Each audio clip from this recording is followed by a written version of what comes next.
Alright, in this video we will continue practicing our experimental design. So far we've learned about three main types of experimental designs, and the first one we learned about was your completely randomized design.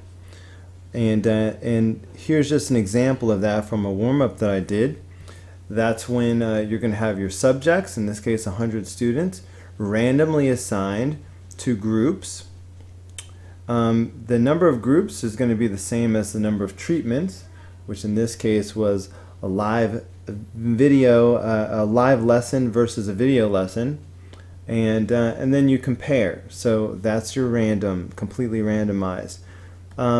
Another we've learned about is matched pairs, and that's where each subject gets both treatments. So in this case, each subject gets both the live lesson and the video lesson. Most of the setup is the same. You still have all your subjects. They are still going to be assigned to groups, the same number of groups as your treatments. Random assignment again. Notice random assignment happens twice. Once randomly assigned to groups, and then a second time randomly assigning which group gets what treatment. The part that's new, because in matched pairs each subject has to have both treatments, then they're going to be in sequence. So in this case I have the live lesson followed by the video. So right, that's for one group. The other group gets the reverse order, video lesson followed by the live lesson. And then you compare.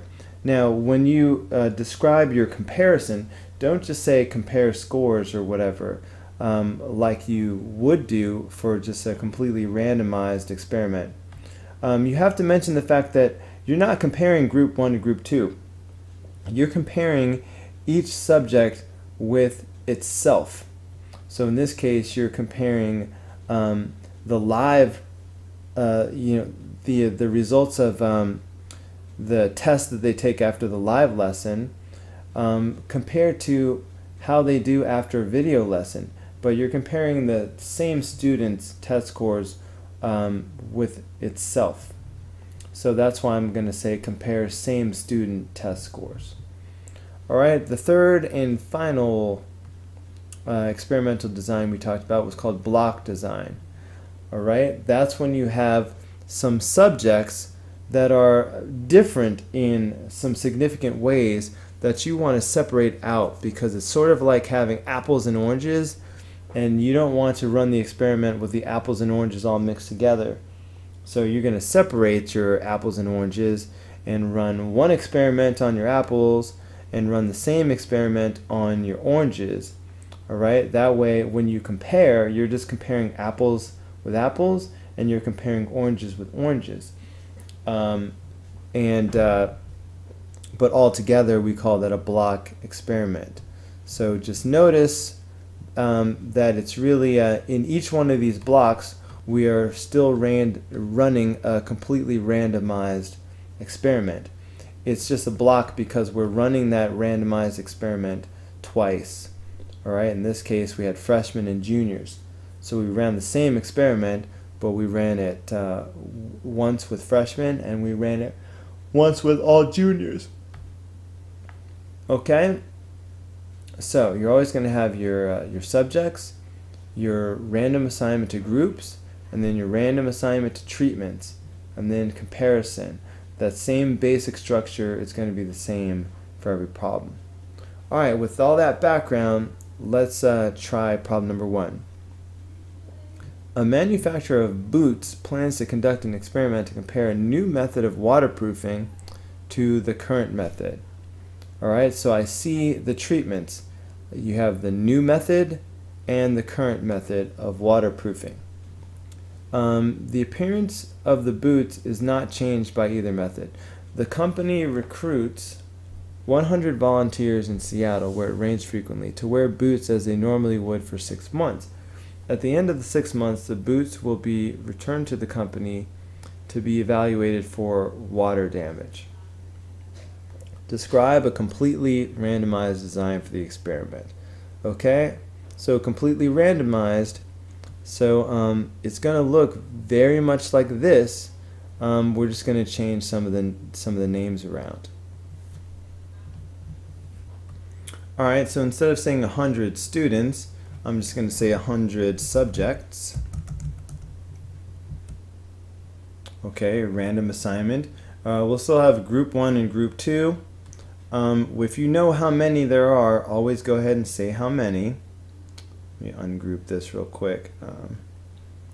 Okay, but instead of saying 50 students, I'm just going to say 50 subjects.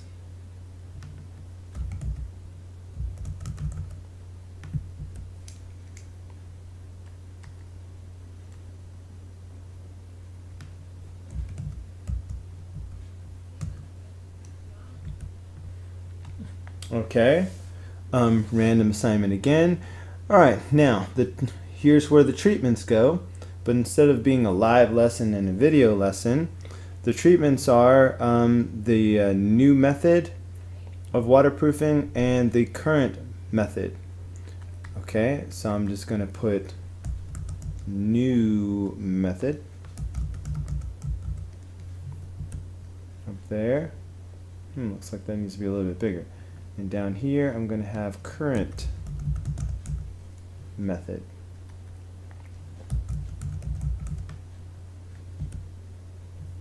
Okay, I don't know why this one did not expand. Did I not put an M? Oh, okay, that's on me. Alright, new method, current method. Now, instead of saying comparing test scores, this problem is not about test scores. This is, at the end, they're going to check and be evaluated for water damage. So instead of saying compare test scores, I'm going to say compare water damage. Alright, and there it is. I might clean this up a little bit to make the arrows and things match up. But there is your completely randomized experiment. Okay, voila. Alright, moving on to part B. So we are still dealing with the same situation with the boots and the waterproofing methods, but now we're being asked why a matched pairs design would be better than completely randomized design. Well, I can see the benefits of matched pairs. Remember, matched pairs is the one where each subject tries both treatments in a row. And the benefit of that is you have these subjects wearing the boots around for, I guess they said 6 months. But you just have to assume that these boots are getting similar exposure to rainwater.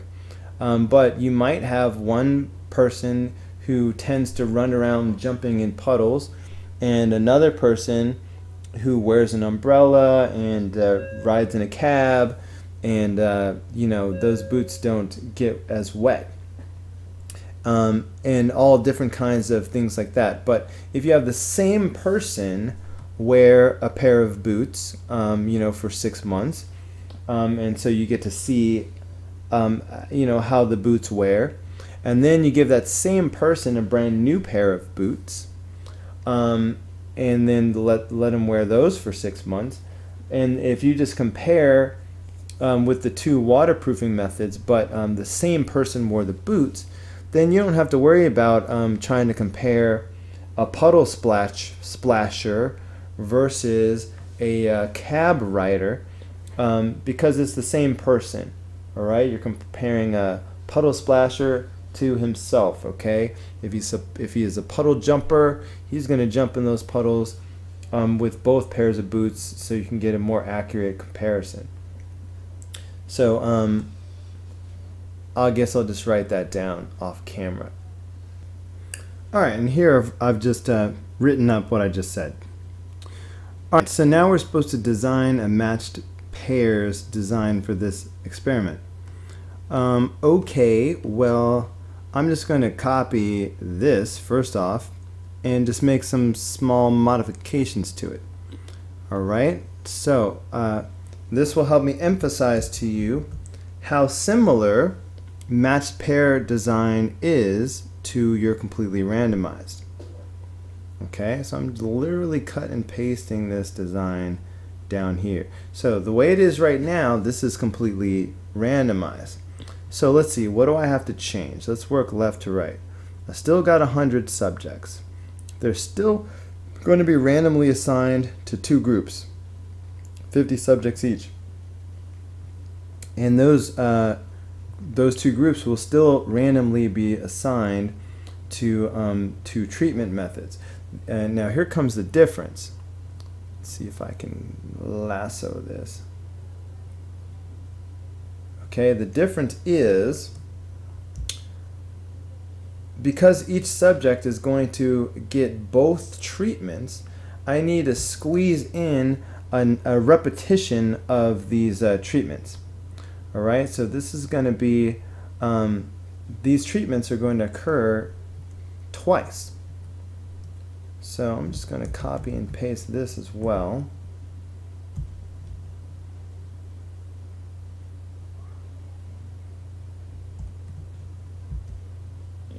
Okay, now the only thing is these treatments, the way it looks now, I'm going to have the new method twice in a row, and we don't want that, so we're going to just going to swap these.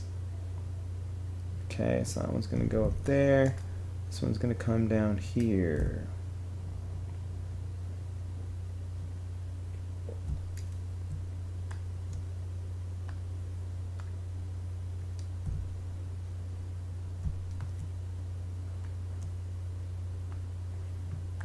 Okay, so when you have your matched pairs, you're always going to have both treatments happening in a row, but one of them will be in one order and the other will be in the reverse order. So I'm going to do, in this case, the new method followed by the current method, and that'll be for one group, and then the other group will get the current method first and then the new method second. So they should always switch up like that. Let me just get these arrows in here.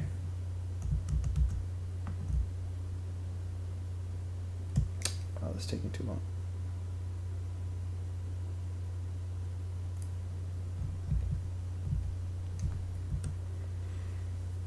Okay, so that is basically the one thing I have to change. All right, get the both treatments in a row happening. Okay, now the only other thing we have to do is we need to modify this description a little bit. We're still comparing water damage, but somewhere in here we have to make it clear that we're comparing water damage from the same subject. So I think I'll just convert this to say compare same subject water damage. And there you go, just like that. It is a matched pair design. So once again, notice how similar it is. Almost all this was exactly the same, but we just had to double up the treatment and just reverse the order and double up the treatment. All right, and we had to tweak the way we described the comparison to make sure it's clear that we're comparing for the same subject. Okay. Problem number 2. Alright, you've been asked to select 20 participants for a drug trial that compares 2 different treatments for migraine headaches. The researchers have requested a block design, male versus female, with control groups for each block. Alright, control groups, that means a group that doesn't get the medicine or some special treatment. So in this case we're talking about a migraine drug, so that means one group will get the drug and one group will not get the drug. Alright, so those will be the 2 treatments, is drug and no drug. Anyway, so block control for each block. You have been given a list of people willing to participate in the trial. They are numbered from 0 to 87. I'm sorry, they're numbered from 1 to 87. So the first 42 people are female, the rest are male. So show your block design and then explain why a block design is the most appropriate.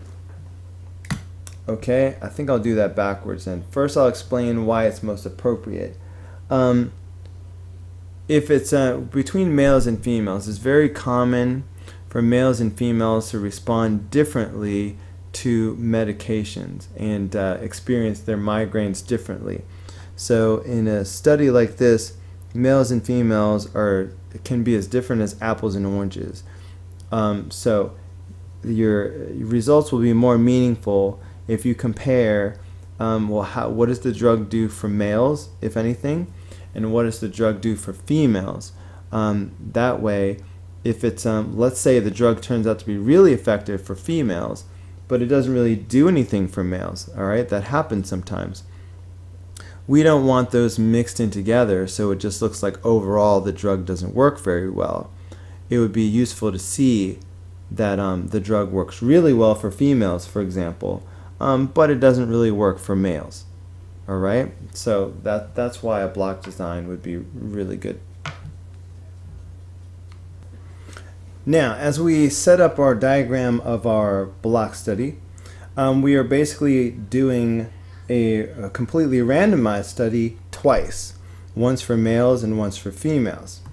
All right, so again, I could really come back here and cut and paste from one of our randomized, completely randomized studies.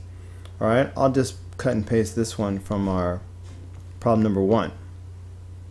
All right, because it should follow the same model. Okay, so I've copied that. I'm just going to paste it over here. All right, and I really love to cut and paste. Not only does it save me a little time, but I'm hoping that it helps you see how similar the methods are. Okay. Now, let's see. They told us that the patients are numbered from 0 to 87. I'm sorry, I keep saying that, from 1 to 87. Okay. The first 42 people are female. All right. I'm going to go ahead and use 42 males as well, even though that'll leave a few males left over from this 87. You really want an even number, and it's so close that I think it would be good to use the same number of males and females to make them as similar as possible. So let's start with the males here. So we're going to do 42 of each. So I'm just going to say 42 males. All right, we'll be real specific when we do a block study. Okay, so we got 42 males, and they'll be randomly assigned to groups. Now, obviously, with 42 males, if we split these into 2 groups, we're going to have 21 males in each group.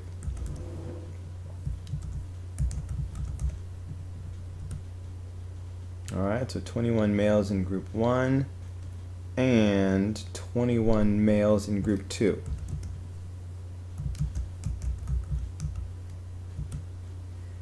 Okay, so we have our groups. Now those groups will be randomly assigned to the 2 treatments. All right, the 2 treatments are drug and placebo. All right, so I mean basically we're doing drug and no drug, but let's make sure we use a placebo so that we will not be our results won't be thrown off by the placebo effect. Okay, so I'm going to put new drug and placebo.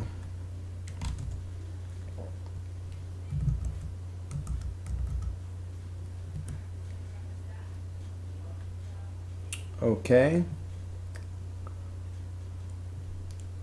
All right, and in the end, we're going to compare, you know, their migraine, the number of migraines. All right.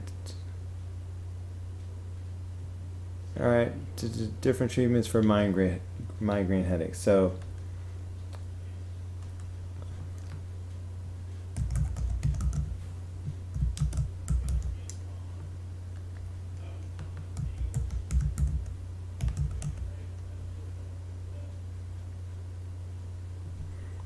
okay, there you go. So this is 1/2 of our study. Now I'm just going to pause this and just clean up the arrows and stuff a little bit. Okay, so this is 1/2 of our block study. Obviously the other half is the female version. So I will just copy and paste this whole thing. Alright, so because there's very little I need to change about it.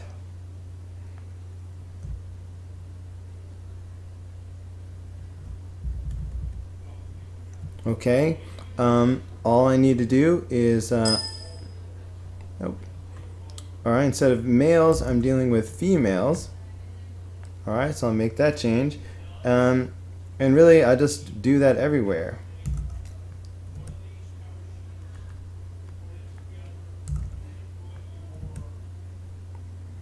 Okay, and then I'll just clean this up a little bit, and that will be my, that will be the end for my block study. Alright, there it is, nice and pretty. There's your block design. Okay, again, all it is the completely randomized experiment design run twice. Alright, once for males in this case, once for females. Alright, what is left here? Is this the last problem? Okay. Alright, high school blood pressure adds to the workload of the heart. Did I say high school blood pressure?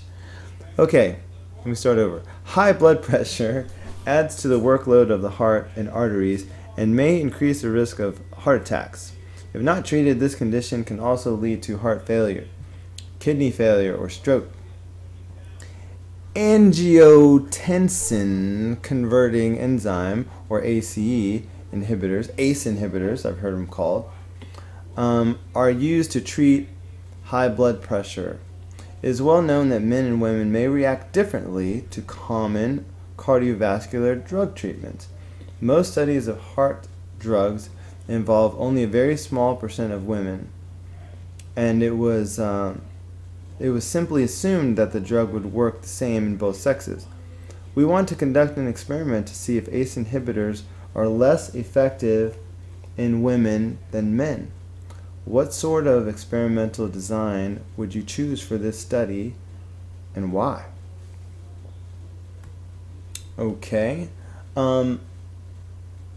it's looking to me like a block design. Alright, I mean, it's almost the same exact story as before when we were dealing with migraine, and we were told to do block design, but it was because men and women respond differently to drugs. And so if you imagine having your two different treatments, then you could see, okay, look, for the men, the drug was 85% effective, whereas for the females, the drug is only 25% effective. So you could look and see for which group the drug is really working if you had a block design. So that would be my vote, block design. Okay, and there I wrote it up nice and pretty, just what I just said. Alright, take a gander. Here's how our block study would look like. I just cut and pasted the block study that we had above. I just cut and pasted this and just changed the numbers and the treatments. Okay, so I'm hoping it's pretty self-explanatory. Just don't forget to be real specific when you say what you're comparing. Mention what the problem is about. So we're testing high blood pressure, so we're going to compare blood pressure after the ACE inhibitor compared with the placebo. Alright, that's it. That's the end of this video. I hope it was helpful. Please, if you had to copy off of me because you had no idea what you were doing, you need to go back again and redo it. Take out a blank sheet of paper and see if you can come up with these designs from memory. Please use all the boxes just like I do. Your paper should look as exactly like mine as much as possible, including all the boxes around your words. Please don't abbreviate. Don't just put G1, G2. Put group 1, group 2 like I'm doing. Alright, see you on the next video, people.